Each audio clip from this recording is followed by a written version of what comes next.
बिस्मिल्लाहिर्रहमानिर्रहीम। नाज़रीन अस्सलाम वालेकुम, मैं हूँ इमरान वसीम। नाज़रीन, प्रोग्राम का आगाज़ तो वज़ीर आला खैबर पख्तूनख्वा अली अमीन गंडापुर साहब की बड़ी ख़बर से करेंगे कि उन्होंने क्या हरकत की है। क्या इस हरकत पर जैसे तहरीक इंसाफ की जानिब से शेर अफजल मरवत को शोकास नोटिस जारी किया गया, क्या अली अमीन गंडापुर को भी पार्टी की जानिब से कोई शोकास नोटिस जारी होगा? सबसे पहले तो नाज़रीन इस खबर पर हम बात करेंगे। इसके बाद जो chief justice Islamabad high court Aamir Farooq साहब के ख़िलाफ़ जो सुप्रीम जुडिशल काउंसिल में रेफरेंस का मामला है, उस पर भी हम बात करेंगे कि प्रॉक्सी कौन है, ये रेफरेंस तैयार करने वाला प्रॉक्सी कौन है और प्रॉक्सी के पीछे कौन है, खुफिया हाथ या खुफिया किरदार कौन है, इस पर भी हम बात करेंगे। और हमारे ब्लॉग की जो दीगर अहम ख़बरें हैं उनकी तफसीलात भी आपकी खिदमत में पेश करेंगे। लेकिन प्रोग्राम का आगाज़ करने से पहले एक तो आपसे दरख्वास्त करेंगे कि चैनल को सब्सक्राइब कर लें, बेल आइकॉन का बटन प्रेस करें और अगर आपको हमारा प्रोग्राम पसंद आता है तो हमारे इस वीडियो को अपने दोस्तों के साथ, अपनी कम्युनिटी के साथ शेयर भी करें। तो पहली खबर से नाज़रीन, गंडापुर साहब वाली पहली खबर से प्रोग्राम का आगाज़ करने से पहले एक अफसोसनाक ख़बर है। मारूफ अदाकार तलत हुसैन साहब का आज इंतकाल हुआ है और बड़ी अफसोसनाक ख़बर है। बड़े लेजेंड एक्टर थे, लेकिन ज़ाहिर सी बात है कि दुनिया फ़ानी है, हर किसी ने जाना है। कोई आज जा रहा है, कोई कल जा चुका है, कोई कल चला जाएगा, तो सब ने जाना है। तो अल्लाह ताला उनकी मग़फ़िरत फ़रमाए, अपनी जवार रहमत में रखे, आमीन सुमा आमीन। और उनके जो लवाहिकीन हैं उन्हें सब्र अता करें। तो ये एक ताज़ियत करनी थी इस इंतकाल पे। अब आ जाते हैं नाज़रीन गंडापुर साहब के हवाले से। नाज़रीन दो ख़बरें दरअसल जो मैं आपके साथ शेयर करने जा रहा हूँ। एक तो नाज़रीन याद होगा कि जब ये ज़मान पार्क का एपिसोड चल रहा था, ख़ान साहब ज़मान पार्क में थे, ख़ान साहब गिरफ़्तार नहीं हुए थे, लेकिन पुलिस वहाँ पे जाती थी कोई अदालती नोटिस सर्व करने के लिए, कोई और चीज़ सर्व करने के लिए, लेकिन वहाँ पे हंगामा होता था। पुलिस ख़ान साहब के पास नहीं जा सकती थी क्योंकि बाहर ज़मान पार्क के बाहर ख़ान साहब के कारकुनान वर्कर मौजूद होते थे और वर्करों के पास डंडे भी होते थे, पेट्रोल बम का भी वो इस्तेमाल करते थे। उस नाज़रीन दौर में एक ऑडियो लीक हुई थी अली अमीन गंडापुर साहब की। कोई असद नामी ये पिंडी के नवाही इलाके का या करीबी इलाके का कोई शहरी था, असद खान, जिसके साथ कोई बंदों की बात हो रही थी कि बंदे आपने लेके आने हैं और कुछ ग़ालिबन, अगर मुझे सही याद पड़ रहा है और मैं गलत नहीं हूँ, तो उसमें कोई असले की बात भी हो रही थी। लेकिन बहरहाल वो जो ऑडियो लीक हुई, उस ऑडियो पे नाज़रीन FIR का इंदराज हुआ। उस मुकदमे में, ऑडियो लीक के उस मुकदमे में नाज़रीन अली अमीन गंडापुर साहब पे जो है वो फ़र्द जुर्म लगाने का फ़ैसला हुआ है। और ये नाज़रीन फ़र्द जुर्म जो है अली अमीन गंडापुर साहब पे 6 जून को लगाई जाएगी।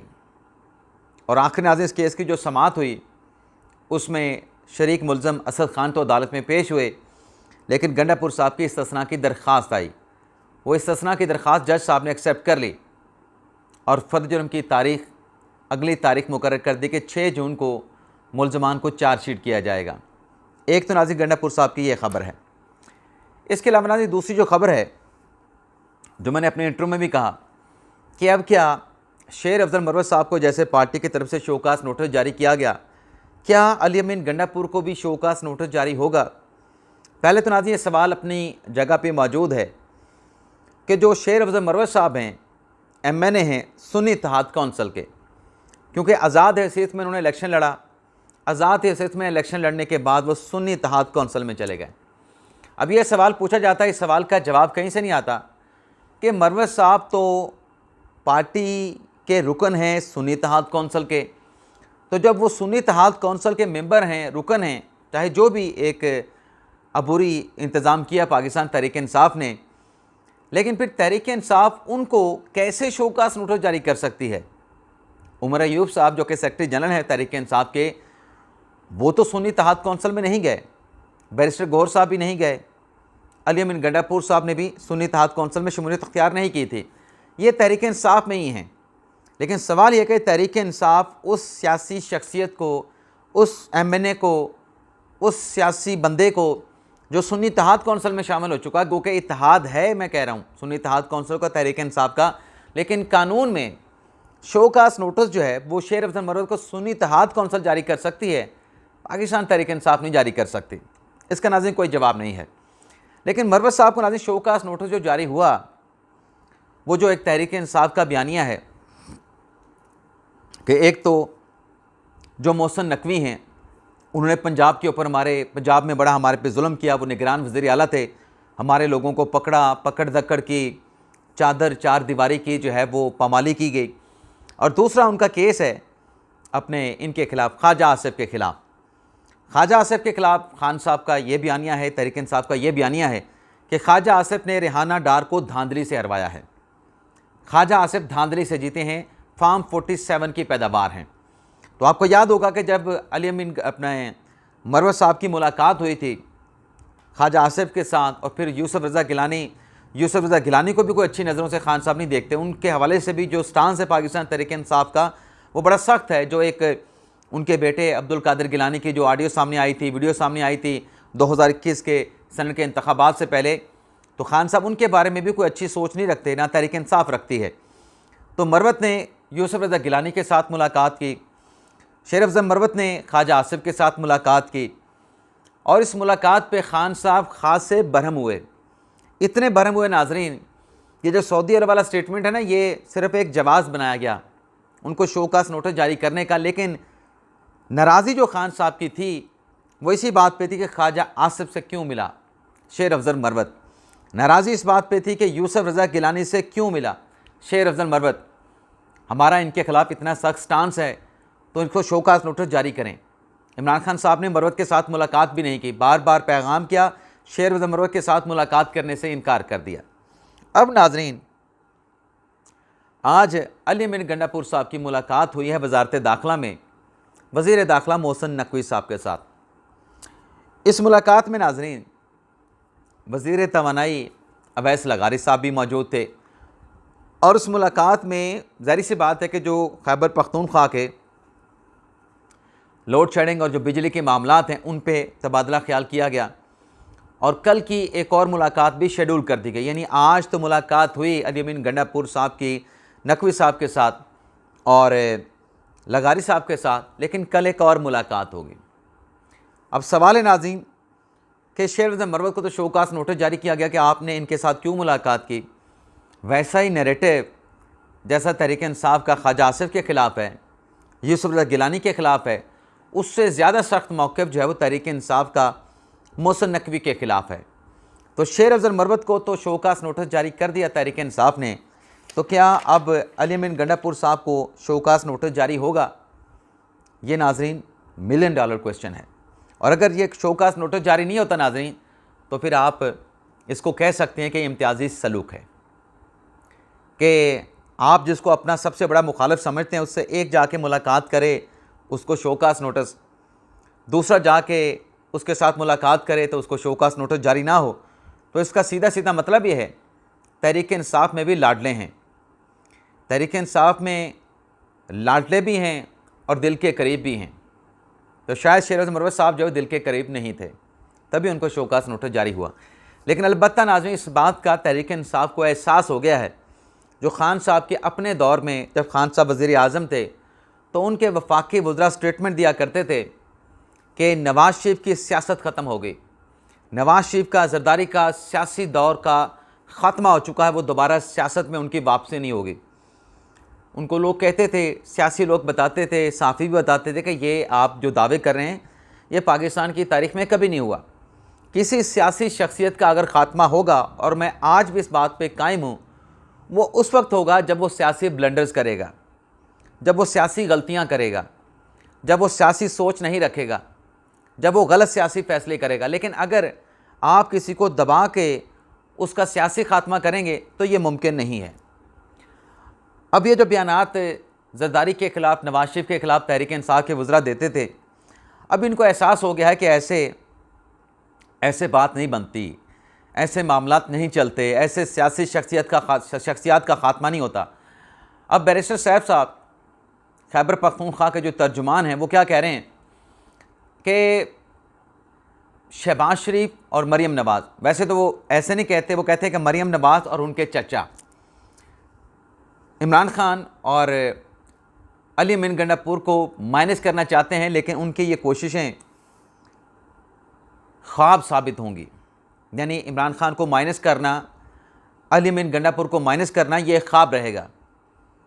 तो बात नाज़रीन वही जो अभी मैंने आपके सामने रखी कि अब इनको जाके एहसास हुआ है कि कोई इस तरीके से किसी सियासी कद काट वाली शख्सियत का खात्मा नहीं हो सकता।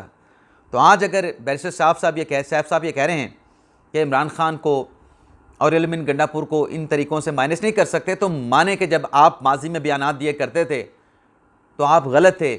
आप नवाज शरीफ की सियासत का खात्मा करने चले थे, आप जरदारी की सियासत का खात्मा करने चले थे, लेकिन आप नहीं कर सके। और अभी इमरान खान साहब और अली अमीन गंडापुर साहब की सियासत का खात्मा भी ऐसे नहीं होगा। गलत सियासी फ़ैसलों से कोई सियासी शख्सियत अपने आप पे ख़ुद कुछ हमला तो कर सकते, लेकिन कोई दूसरा चाहे जितने भी ताकत में है, कोई दूसरे का खात्मा नहीं कर सकता।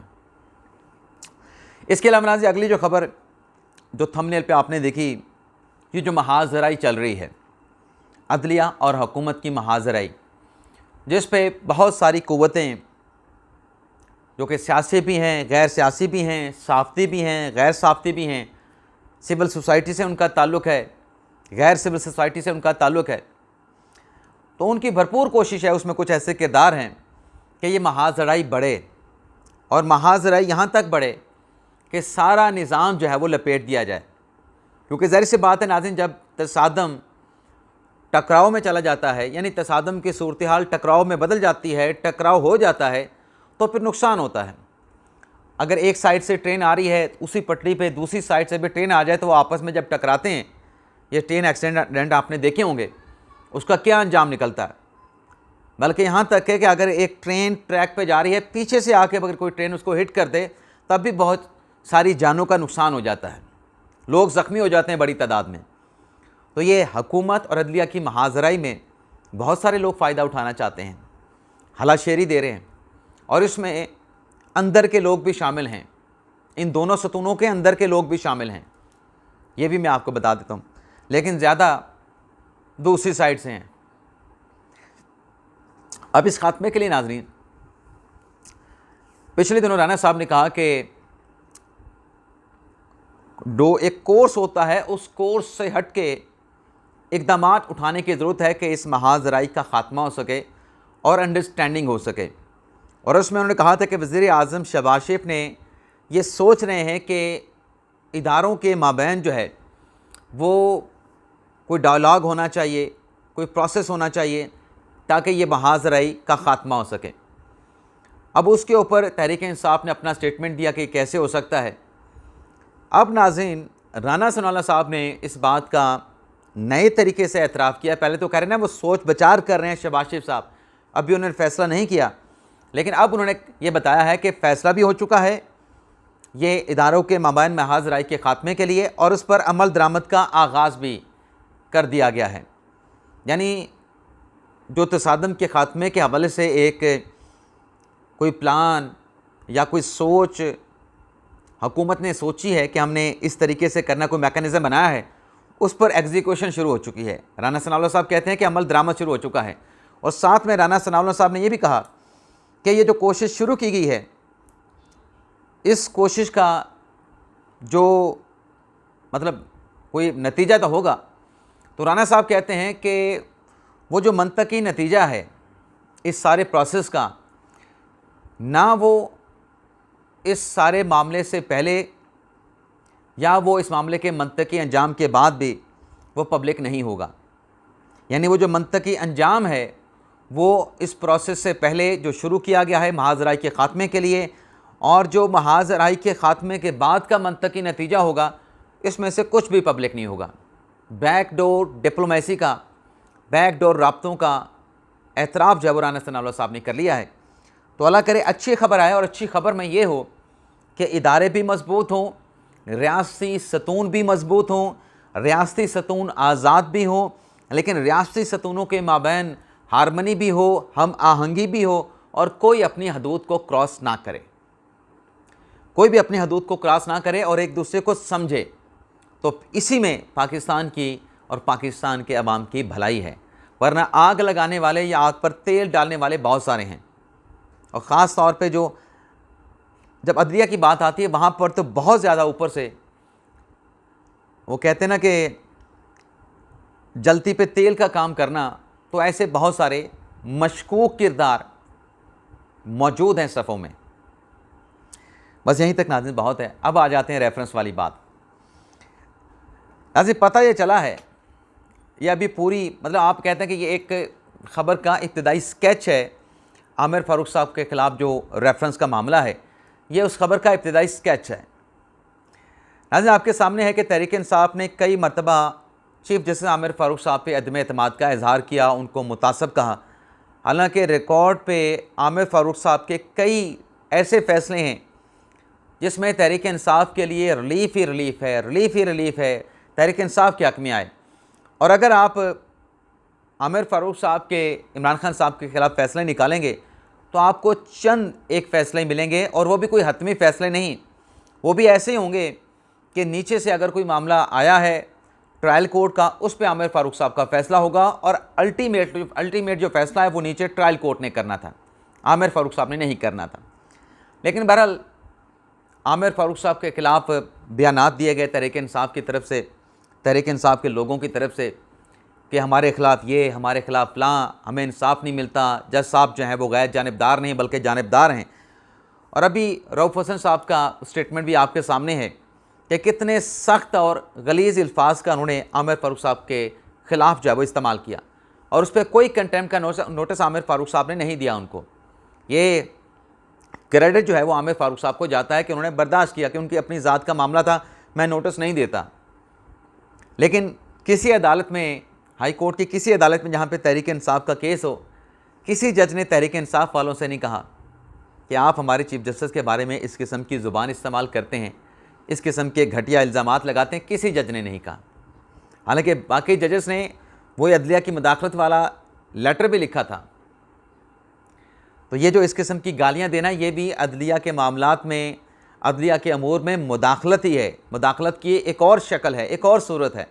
लेकिन बहरहाल इस बहस, कतई नज़र इस बहस के, अब तहरीक इंसाफ के अंदर से नाज़रीन ये आवाज़ें आ रही हैं कि ये जो फ़ैसला महफूज हुआ है साइफ़र केस का, ये साइफ़र केस का फ़ैसला अनाउंस हो जाए, इमरान खान साहब की और शाह महमूद कुरैशी साहब की अपीलों का फ़ैसला हो जाए। जब ये फ़ैसला होगा, इस फ़ैसले के साथ ही तहरीक इंसाफ इस बात पे हतमी फ़ैसला करेगी कि आमिर फ़ारूक साहब के ख़िलाफ़ सुप्रीम जुडिशल काउंसिल में रेफरेंस दायर करना है या रेफरेंस दायर नहीं करना। यानी उस फ़ैसले से अब रेफरेंस को मशरूत किया जा रहा है। और मैंने ये भी पूछा, जिस मेरे सोर्स के साथ बात हुई, मैंने कहा अगर फ़ैसला हक़ में आ गया साइफ़र केस में इमरान खान और शाह महमूद कुरैशी के, तो तब क्या रेफरेंस दायर नहीं करेंगे? उन्होंने कहा कि तब भी सोच विचार होगी, हो सकता है कि तब भी दायर कर दिया जाए। और इसमें नाज़रीन ख़ास बात है, वो जो मोहसिन अख्तर कियानी साहब के ख़िलाफ़ रेफरेंस आया था, उसमें वकास मलिक को कंटेम्प्ट केस में जो वकील था जिसने रेफरेंस दायर किया था, नोटिस कर दिया गया है। अब इसमें वो, बल्कि एक और चीज़ भी मुझे याद आई कि जो अतर मिनल्ला साहब ने ये नैब तरमीम केस में जो रिमार्क्स दिए थे वो प्रॉक्सी वाले फैसल वड़ा के हवाले से, तो जिससे मेरी बात हो रही थी, वो ये कह रहे थे कि ये जो रेफरेंस अगर दायर करने का फ़ैसला हुआ, गो कि अभी वो सोच विचार के प्रोसेस में है, हतमी फ़ैसला नहीं हुआ, लेकिन अगर दायर हुआ तो तहरीक इंसाफ डायरेक्टली खुद ये रेफरेंस दायर नहीं करेगी। मेरे उस सोर्स ने कहा कि ये रेफरेंस जो है वो प्रॉक्सी के ज़रिए फ़ाइल किया जाएगा, पीछे तहरीक इंसाफ होगी, आगे कोई और होगा। यानी खुफिया तरीके से तहरीक इंसाफ ये रेफरेंस अगर इन्होंने दायर किया तो ये आमिर फ़ारूक साहब के ख़िलाफ़ दायर करेंगे। लेकिन नाज़रीन, तहरीक इंसाफ ने, इमरान खान ने काजी फ़ाइसा के ख़िलाफ़ जो रेफरेंस दायर करके जो शर्मिंदगी उठाई, इस रेफरेंस में इनको और शर्मिंदगी उठाना पड़ेगी, ये भी आप लिख लें। इजाज़त चाहते हैं नाज़रीन, अल्लाह हाफ़िज़।